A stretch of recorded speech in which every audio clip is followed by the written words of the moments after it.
As you know, we travel a lot, but every now and then you find a place that we really enjoy and we have to come back.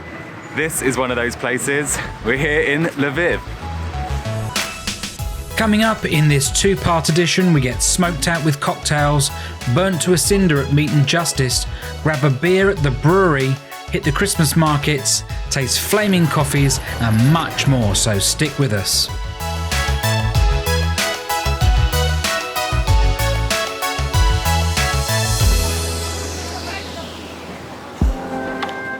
We gave you 15 things to do in Lviv from our trip last summer. Make sure you check out that video after this fresh collection. To get up high and look out over the old town, climb the City Hall Tower. You can't miss it, it's the big white clock tower in the centre of the old town. Let's head there now.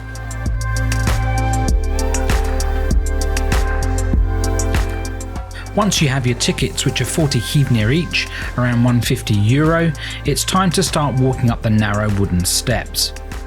With over 400 to climb, depending on your fitness, it could take a while. God knows it took me a while.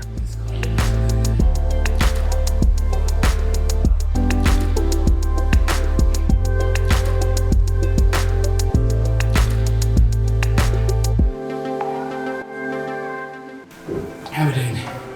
Good. There yet? No, not yet. It's killing me. How many steps are there?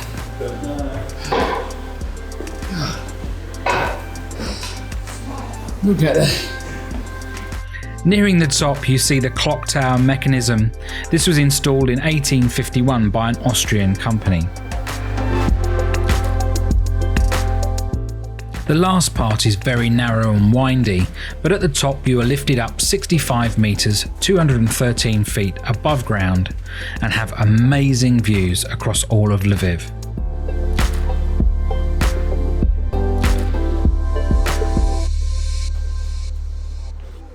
We made it to the top of the tower.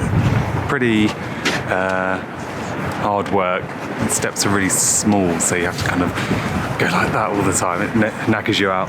But we're at the top. We've got a 360-degree view of Lviv city.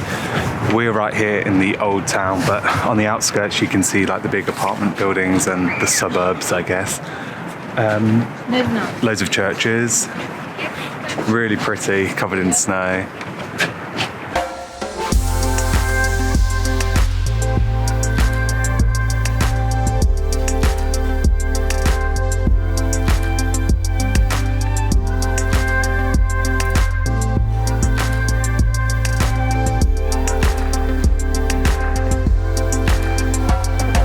Views really are much better than going up Park Hill Castle, which is what we did last time.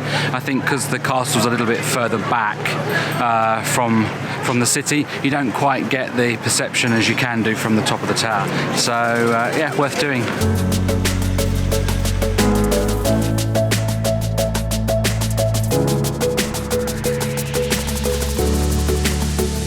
We've made it to the Lviv Beer Museum. We've just walked past a load of barrels, so we're definitely in the right place. I think inside there's like a small museum, but more importantly, a tasting room. Let's go have a look, see what's happening. Open daily from 10 AM to 7 PM. Tickets are 90 hryvnia each, that's around €3.40. Check out the website for full details. Your ticket gains you access to the small museum in the lower levels of the building.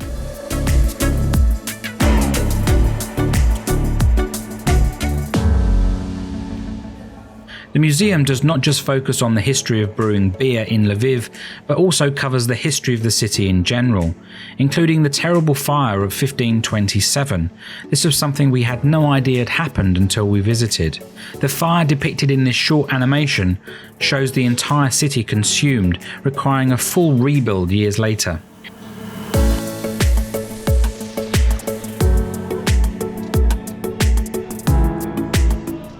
Information boards are in Ukrainian or English, and there's lots to touch and play with as you walk around, so it's great fun for everyone.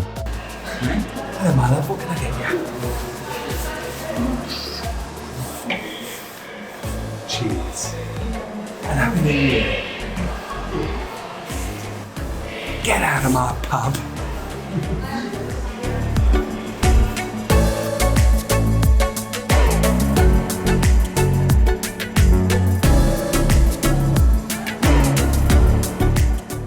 As you make your way up to the upper levels of the museum, you are wowed with the spectacular ceiling and the copper brewing kettles.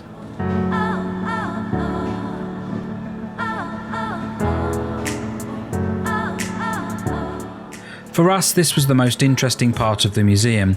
The displays really help you understand what's involved in the process, and in a fun and innovative way.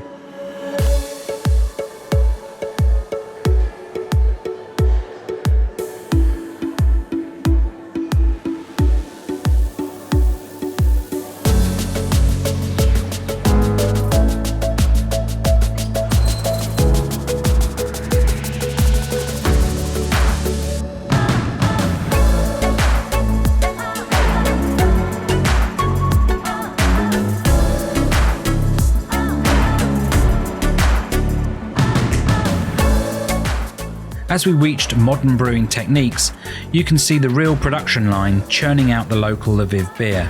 And finally, it's time to try some. You can order individual beers to try, or as we did, 2 different beer flights. This was 150 hryvnia containing 4 beers each, and they were not small serves. It's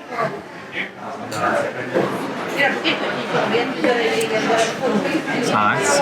It's kind of got that dark beery type taste to it, but it's cold and not too bad.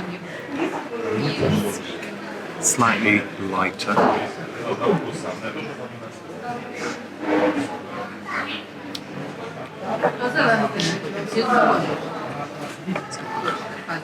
This one I'm a bit scared of because I don't normally like the wheaty beers, so it's quite wheaty.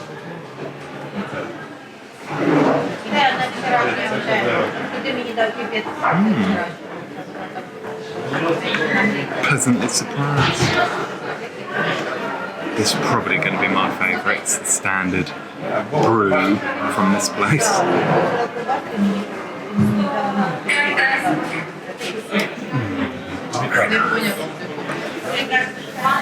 Yeah, this one's a hot one. Which I didn't realise, I just touched it, it's hot.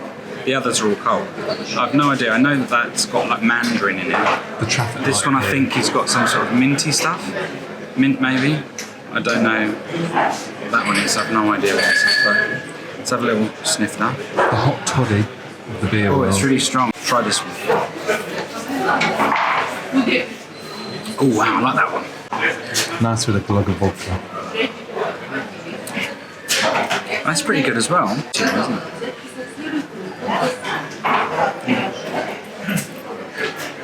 That's a little bit like cough mixture. So that one's probably my least favourite. Walking back into the centre of town, we passed Kravinsky Market. Here you can get a taste of local life with the food and haberdashery stalls. There's also a meat market hall worth looking at.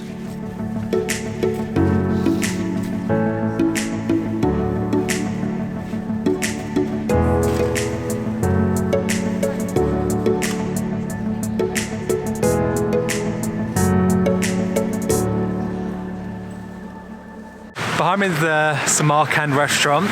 We're booked in there. We're a bit late. The Uber driver took forever to turn up, but we're finally here. Looks like it's underground. Let's go try some Uzbek food in Lviv. The restaurant is number 4 of best places to eat in Lviv on TripAdvisor as at January 2020. It's pretty small, so we booked a few weeks in advance of our trip via email. That sounds nice. Cheese balls, Swiss cheese, grana panando with garlic sauce. Along with that, we picked an Olivier salad.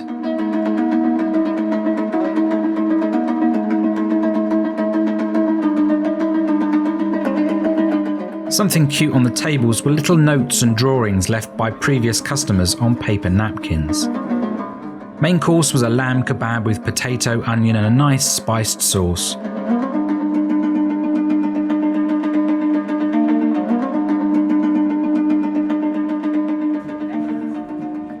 This was a really enjoyable meal and something different. The imposing Grand Hotel Lviv was our accommodation. For a hotel review, check out the link in the top right hand corner now. We had heard about the Lviv Citadel, and for a crisp morning walk as the sun tried to make an appearance, we headed uphill into the park, from which Google Maps showed 2 heptagonal fortresses. Walking on the paths was a little tricky due to the ice and unevenness, but it was nice nevertheless to stumble upon the ruins of Maximilian Tower 1. Sadly, it was all fenced off, which was a bit disappointing, so we moved on and tried for the other tower. Tower 2 is much more alive and has been renovated into a luxury hotel called the Citadel Inn. Whilst not a guest, I don't think they mind you walking into the garden area and taking in the views looking back over Lviv. According to the internet, Tower 3 is a ruin and Tower 4 is under renovation as a private home, but we couldn't find either of them. Maybe you know, or you could take it as a challenge when you visit. Let us know in the comments. There is an abundance of churches in Lviv, and we covered a few in our summer guide. The centuries-old Bernardine Church and Monastery is south of the old town, and it has an impressive exterior. Stepping inside, its equally impressive interior features an art-filled Baroque style with elaborate ceilings and gold leaf fixtures. Definitely worth stopping by. Like most churches, it's had a checkered history right up to the Second World War, when it was closed by the Soviets and fell into disuse. Since 1991, it's been under the care of the Ukrainian Greek Catholic Basilian Order and has undergone thorough renovation, bringing it up to 2020. On one of the side streets in the old town is Epic Cheeseburger Cafe. If you love a cheeseburger, then Lviv has one of the best we've ever tasted in a long time. With its hip decor and quirky Christmas decorations, the menu is just as insane, with burgers like the Juicy Lucy, Happy Cow, Pizza Burger and I Was Born in Tokyo. Service was fast and the burgers truly are epic in size and taste. The cheddar cheese they use is out of this world. Will had an epic burger which came with a side of hot melted cheese as if he didn't have enough. I went for a double trouble burger. The pate just melts in the mouth. Look this up for a lunchtime feast, you won't regret it.